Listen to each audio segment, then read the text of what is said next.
So in this video we are going to see about reliability and testing of VLSI circuit.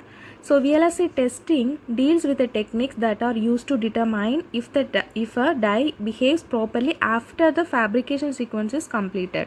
So testing is performed after the fabrication of a chip, but reliability it concerns with projecting the lifetime of a component once it is placed into the operation. So it perform the lifetime computation of that chip. So before doing fabrication, this reliability perform some mathematical computation to compute the lifetime of that chip. So if the chip is failure in early stage, it can avoid the fabrication process. So this reliability is very useful for finding the lifetime of the chip. So this is the difference between testing and reliability. And reliability is a simple concept but efficient concept, but there is no detailed explanation, so no detailed mathematical explanation, and this is the method used to check the lifetime of the chip. So in this video we are going to see about this reliability alone, and next video we will see in detail about this VLSI testing, because this VLSI testing include more techniques, it takes more time. So first we see about reliability in this video.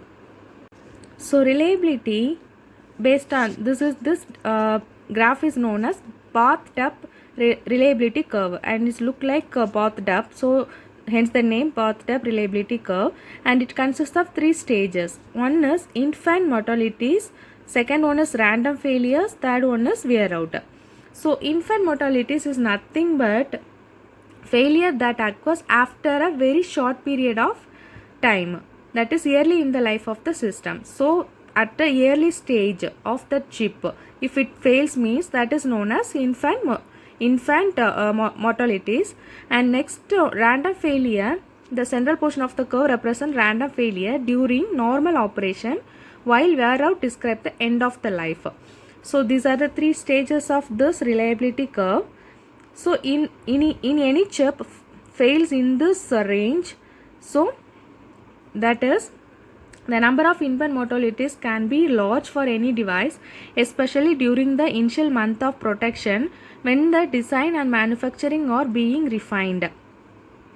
So once a circuit is mounted on a board, once you fabricated the circuit, the cost of repair exceeds the cost of IC itself.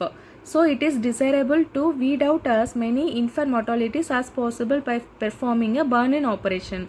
So they in company itself they perform the burn-in operation to find the amount of infant mortalities. If it has more number of infant mortalities, they refine the design.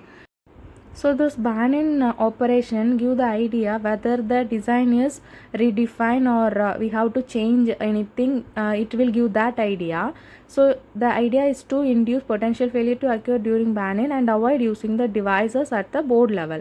So it can, if you cannot avoid that mortalities, we just avoid the device at the board level. And next one is reliability modeling, and here this reliability data construct a mathematical model for finding the failure rate. So suppose that we test a group of devices starting at time t is equal to 0. As time process, a device fails at time t1. So first a device fails at time t1, and then one at time t2, and so on. At the end of the test period, we find that n devices fail. The total number of operational hours for the group is the sum of, so the total operational hour, that is T represent the total operational hour, that is equal to summation of I is equal to 1 to n. So it has total of n device fails. So I how many device fails? I 1 to n, and T is the time period when it is failed. T1 means the first device fails at time T1. That is given the sum of the entire time period operational hours, that is given as T, that the T is equal to summation of I is equal to 1 to n Ti, and that will measure in hours.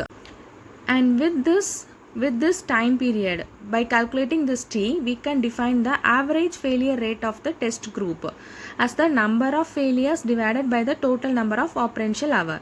So number of failure divided by total number of operential hour, that is give the average failure rate, and this is average failure rate, that is equal to number of failures divided by total operential hour.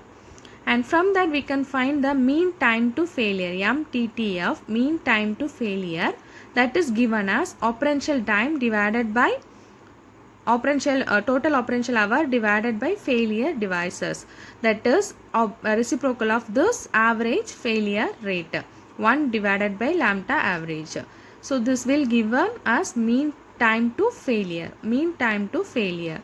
So these are the parameters. In reliability topic, we have to remember the each term. This MTTF, mean time to failure, represent an average lifetime for the test group. So for average lifetime for the test group, we can find from this MTTF, and this is the reciprocal of average failure rate. And another one unit used to describe the failure rate, that the value are very small, that the values are very small. One of the more commonly used metrics is the FIT, FIT, that is failure in time. So the unit commonly used metrics is the FIT, which stands for failure in time. It is defined by 1 FIT is equal to 1 failure in 1 million parts over 1,000 hours. So 1 FIT, that is equal to 1 failure in 1 million parts over 1,000 hours, that is known as 1 FIT, or 1 FIT is equal to 1 ppm divided by k, where ppm stands for parts per million and ppm stands for parts per million.